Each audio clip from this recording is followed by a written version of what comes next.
अनिका का ये सवाल सुनकर कि वो अपनी मॉम के घर रुके या नहीं, चिराग मुस्कुराने लगा और उसने कहा, मुझे कल सुबह 5 बजे ऑफिस जाना है।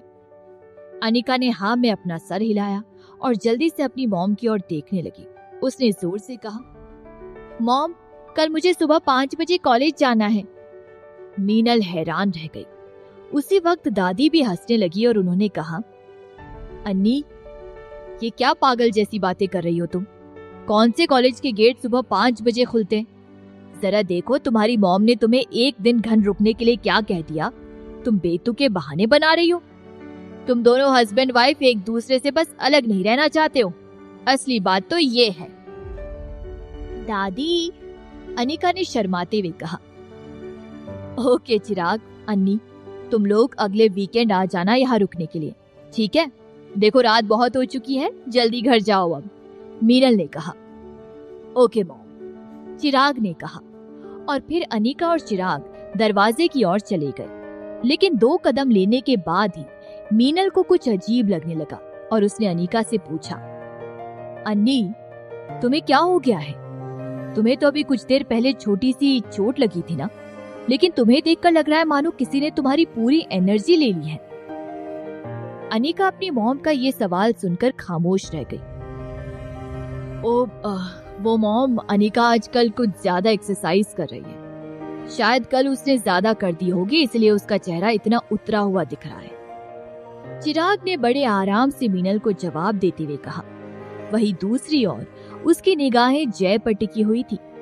जय के चेहरे पर अपने आप एक स्माइल उभर आई। अनिका ने शौक के मारे चिराग के शर्ट की स्लीव पकड़ ली। आखिर ये लड़का क्या बोल रहा था? दिन ब दिन ये चिराग और भी ज्यादा बोल्ड होते जा रहा था। एक्सरसाइज? रियली?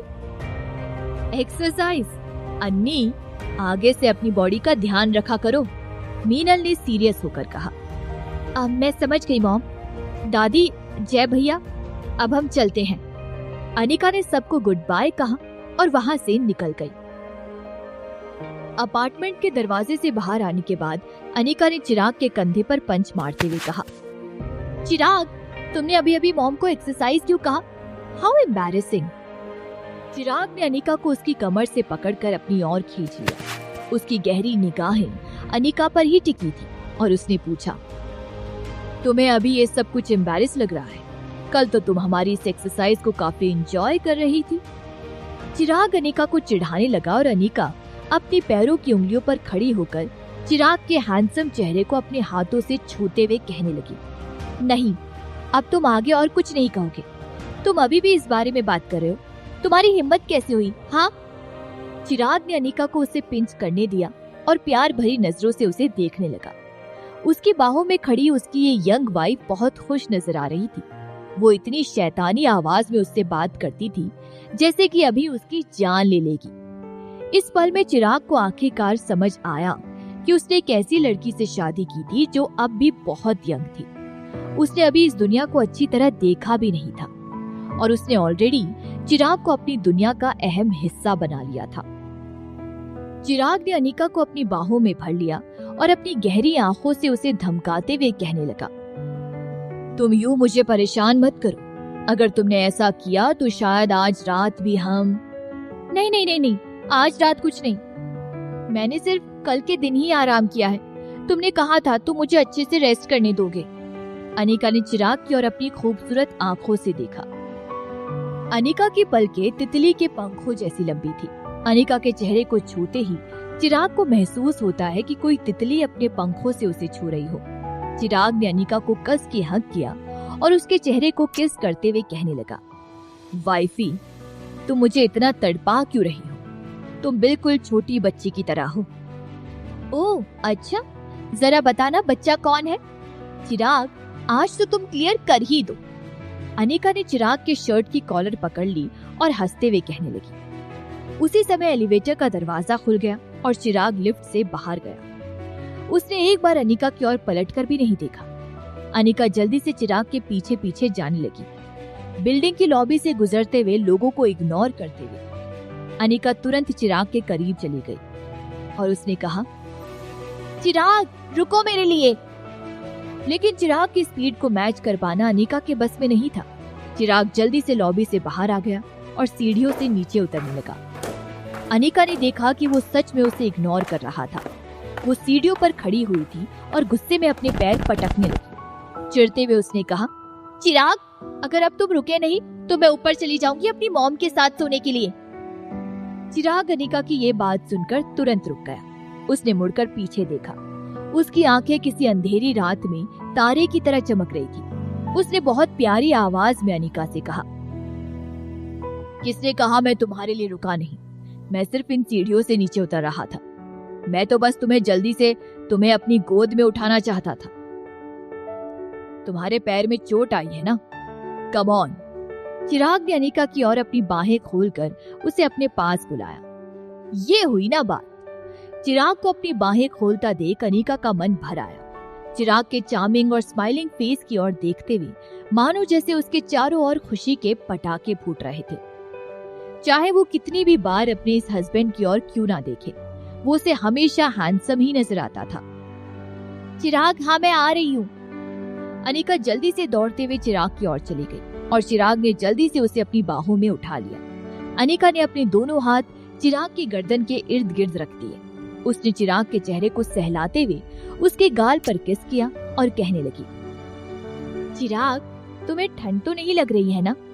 अनिका ने जल्दी से अपना हाथ चिराग के प्रीमियम कस्टम मेड शर्ट पर रख दिया और जैसे उसने चिराग के सीने को छुआ, उसने चिराग की हार्ट बीट फील की। चिराग का दिल तेजी से धड़क रहा था। चिराग के दिल की धड़कन को महसूस करते ही अनिका का दिल पिघल सा गया। नहीं, जब तक मेरी प्यारी वाइफी मेरी बाहों में है तब तक मुझे कैसे ठंड लग सकती है? चिराग ने फ्लर्ट करते हुए कहा। ओके। अनिका ने कस के चिराग को पकड़ लिया और एक बार फिर से उसके गाल पर किस कर दिया। अभी थैंक यू, तुमने जय भैया को मॉम के घर रुकने दिया। चिराग मुस्कुराने लगा और उसने अनिका की ओर देखा।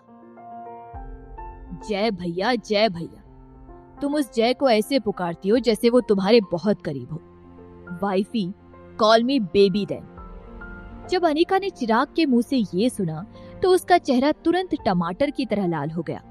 शेमलेस, तुम 28 साल के हो, मुझसे इतने बड़े, और तुम चाहते हो मैं तुम्हें ये सब कहकर बुलाऊं?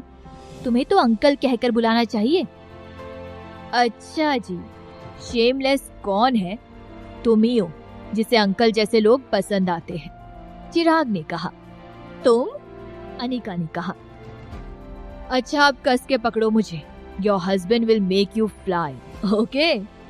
चिराग ने अचानक अपने चलने की स्पीड तेज कर ली और जल्दी जल्दी भागने लगा। अनिका ने को पकड़ लिया। वो खुलकर हंसने लगी और उसने चिराग के चेहरे को छुआ। उसे महसूस हुआ कि उसकी जिंदगी में चिराग ही उसकी सबसे बड़ी खुशी थी। उसके साथ होने से उसकी जिंदगी में सब कुछ परफेक्ट था। मीनल किचन में पानी गर्म कर रही थी।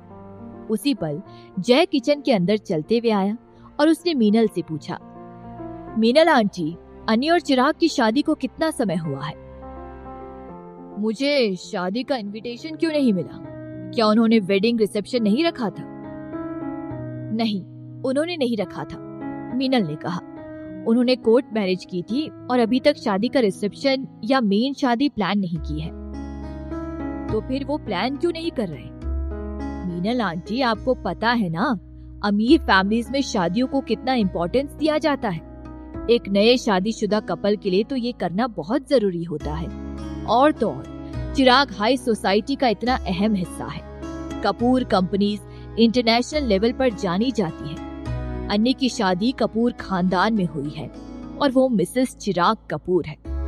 ये बात तो पूरी दुनिया को पता होनी चाहिए, है ना? और ये लोग अपनी शादी को यूं छुपाए फिर रहे। This is so unfair. ये मीनल सोच में पड़ गई। जय ने मीनल के चेहरे पर हिचकिचाहट को देखा और अपनी बात जारी रखते हुए कहा, मीनल आंटी, क्या आप चिराग के पेरेंट्स से मिली हैं? उसकी फैमिली बहुत अमीर और हाई स्टेटस की है। नॉर्मल अमीर फैमिलीज उनके लेवल पर पहुंचने के बारे में सोच भी नहीं सकती है। और उसके पेरेंट्स को अपनी बहू को लेकर कई एक्सपेक्टेशंस होंगी। क्या उन्हें अन्नी पसंद है? मीनल एक टफ पोजीशन में पड़ गई थी। जय के सवालों ने मीनल की ठीक उन चिंताओं पर वार किया था जो उसके दिल में उसने बहुत अंदर दबाए रखे थे। उसे भी इन बातों को लेकर बहुत फिक्र थी। वो अब तक चिराग के पेरेंट्स से नहीं मिली थी और अब तक तो उसे अपने समधियों से मिल लेना चाहिए था। दूसरी ओर जय बहुत खुश नजर आ रहा था। उसका तीर ठीक निशाने पर लगा था। चिराग ने कहा था कि वो पूरी गोयल फैमिली का दिल जीत चुका था, लेकिन जय ठीक सोच रहा था। चिराग इतनी जल्दी उसके इलाके में अपना घर नहीं बसा सकता था। हर रिश्ते में दरार होती है, उसे बस उस दरार को ढूंढकर उसे बढ़ाने की जरूरत थी और जल्द ही उस दरार को खाई बनने में देर नहीं लगेगी। जय आगे और बोलना चाहता था कि उन्होंने खिड़की के बाहर से किसी के चिल्लाने की आवाज सुनी। जय और मीनल दोनों का ध्यान बाहर की ओर चले गया और वो जल्दी से खिड़की के पास चले गए। उन्होंने नीचे देखा तो पाया कि चिराग अनिका को अपनी गोद में लिए भाग रहा था। वो लोग ऊपर से उन दोनों को साफ साफ देख पा रहे थे और अनिका की हंसी रात के सन्नाटे में उनके कान में साफ साफ गूंज रही थी। जय के चेहरे के एक्सप्रेशंस पूरी तरह बदल गए। मीनल ने प्यार और खुशी से अपने दामाद और बेटी की ओर देखा और इमोशनल होते हुए कहा, समय बहुत बदल गया है बेटा। आजकल सारे यंग लोग पहले अपनी शादी रजिस्टर करवा देते हैं और एक साथ रहने लगते हैं। और रही बात बड़ी बड़ी ग्रैंड वेडिंग्स की, तो क्या ये सब एक प्यार करने वाले, अपनी जान छिड़कने वाले हस्बैंड से ज्यादा मायने रखते हैं? मैं अपने दामाद की बहुत इज्जत करती हूँ और मुझे उस पर पूरा यकीन है। चिराग वाकई में अनिका से प्यार करता है, मैं ये महसूस कर सकती हूँ। वो पूरी जिंदगी उसे बहुत अच्छे से रखेगा। और रही बात उसके पेरेंट्स की, तो क्या कोई माँ बाप अपने बच्चों की खुशी से मुंह फेर सकते हैं भला? चिराग को जो भी पसंद होगा, मुझे यकीन है कि उसके पेरेंट्स को भी वो पसंद आएगा। जय ने अपनी नजरें चिराग और अनिका के ऊपर से हटा ली। वो अपनी सोच में खो गया। ऐसा लग रहा था कि उसने इस चिराग को अंडर एस्टिमेट किया था। ये चिराग औरों के दिल जीतने में काफी माहिर था और जय के इलाके में शायद उसने वाकई में अपना घर बसा लिया था।